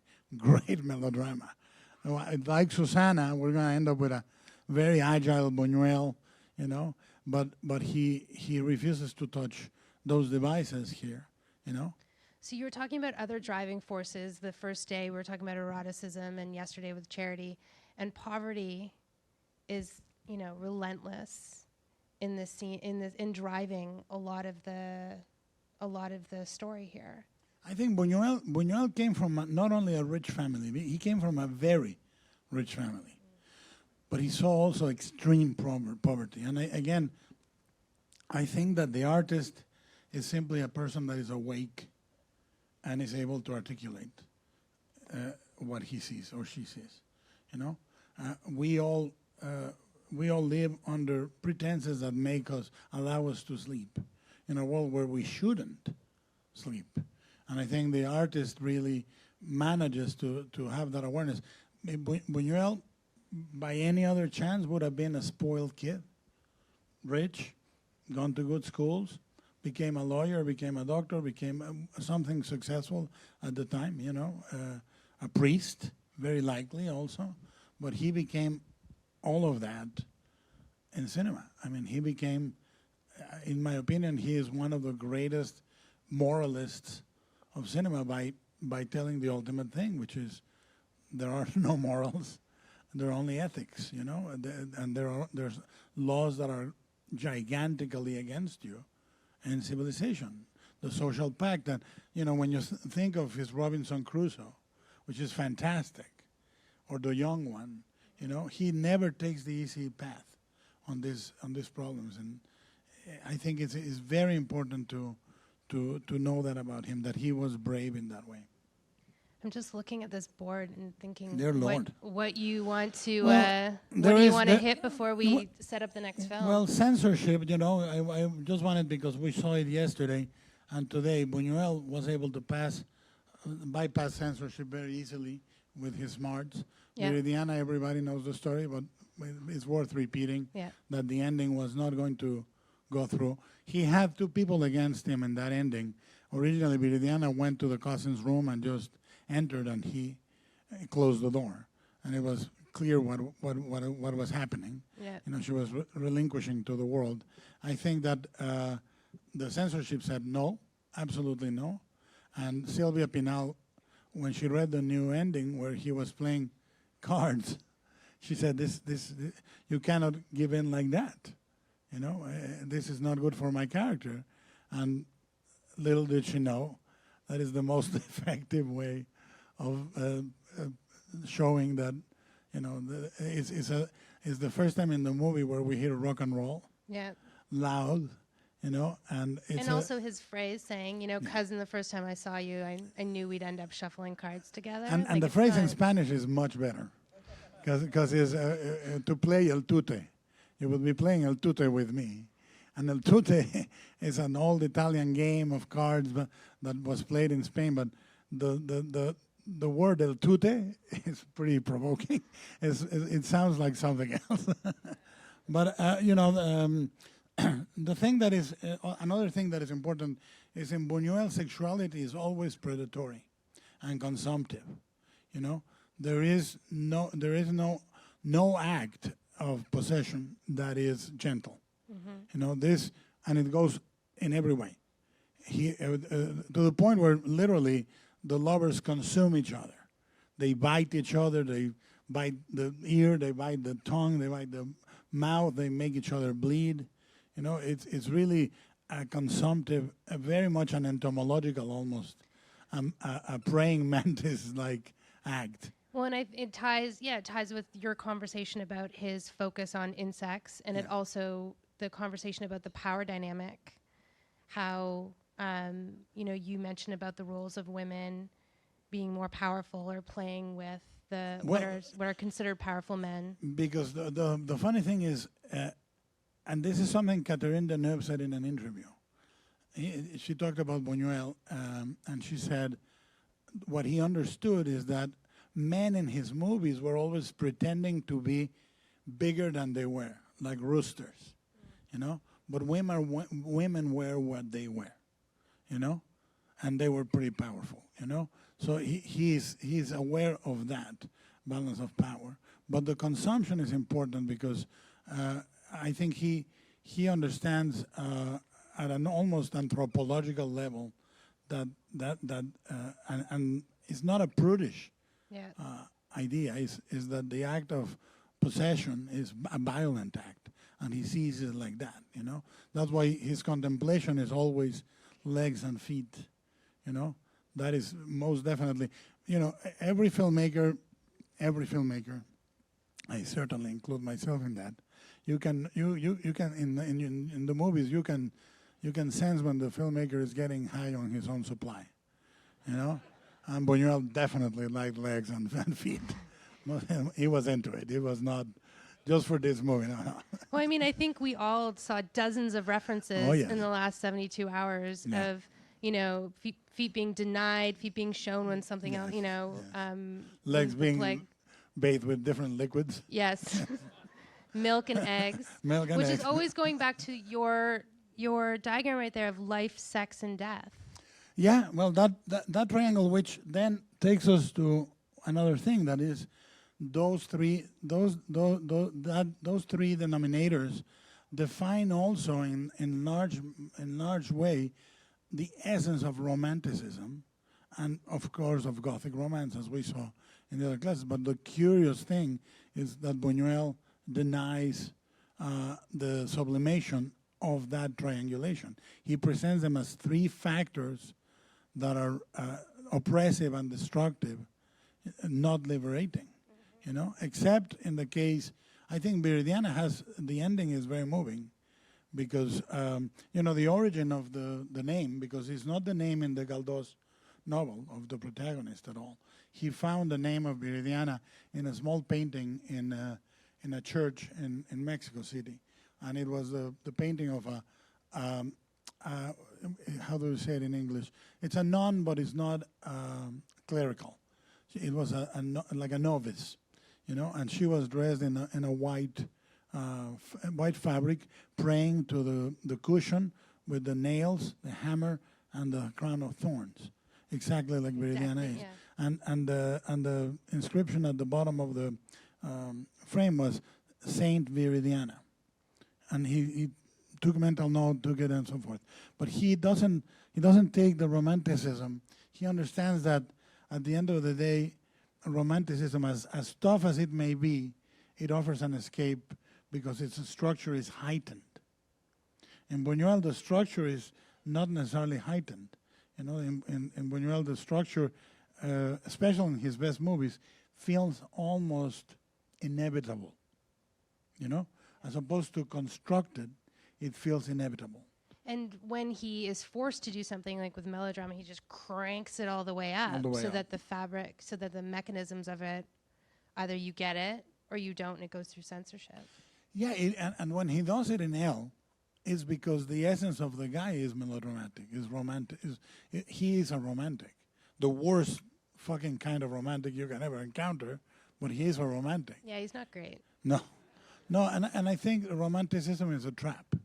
It's a huge trap, and a measure by which no love can ever meet. You know, it can never be met.